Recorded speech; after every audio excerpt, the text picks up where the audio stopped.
Berada di pasar Kelitikan yang didominasi oleh barang-barang jadul, seolah membawa ketentraman tersendiri, seperti diajak untuk membekukan waktu. Nah, itulah mengapa aku mencoba untuk membagikan cerita penjual barang antik di pasar Kelitikan Semarang. Gimana sih cara mereka bertahan, dan apa saja sih yang menjadi keresahan mereka sebagai penjual barang antik? Nah, salah satunya adalah Pak Ari, pria berusia 43 tahun, yang dahulunya bekerja sebagai supervisor kontraktor pembangunan. Karena sebelumnya mengalami kecelakaan kerja, kemudian Pak Ari menjadi penjual barang antik di pasar Kelitikan. Kenapa sih Pak Ari memutuskan untuk menjadi penjual barang antik? Hobi ya? Kan kalau barang-barang lama itu kan kayak kalau sekolah kayak ada jurusannya ya mbak, kalau kayak STM itu kan kertas dokumen, kertas buku biasanya jadi satu pakai. Kalau keramik terus ada yang namanya enamel itu tulisan apa namanya model lampu terus uang lama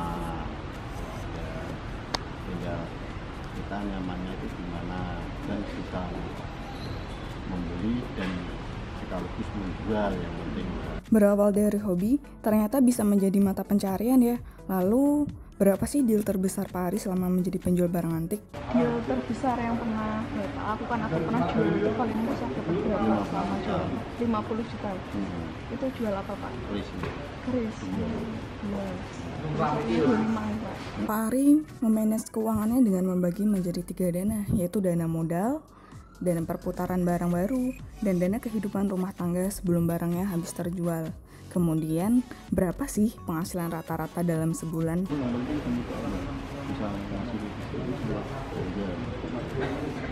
Itu menutup nih?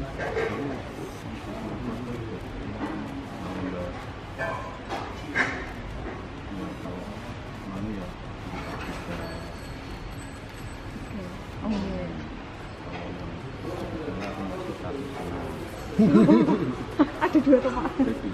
Oh, alah. Kan harus kalau enggak itu tetap minimal. Dengan penghasilan rata-rata 5 juta dari menjual barang antik, Pak Ari bisa menghidupi 2 istri dan 3 orang anak. Setelah itu ada juga Pak Toha. Kalau Pak Ari mendapatkan penghasilan yang lumayan besar, bagaimana dengan Pak Toha yang menjadi penjual barang antik karena gemar menekuni cerita dari barang-barang jadul? Berapa sih penghasilannya? Sekarang Iya. kalau waktu tahun 2000-an itu ya banyak ini ya, maksudnya barang masih banyak, kok ini juga inilah lumayan.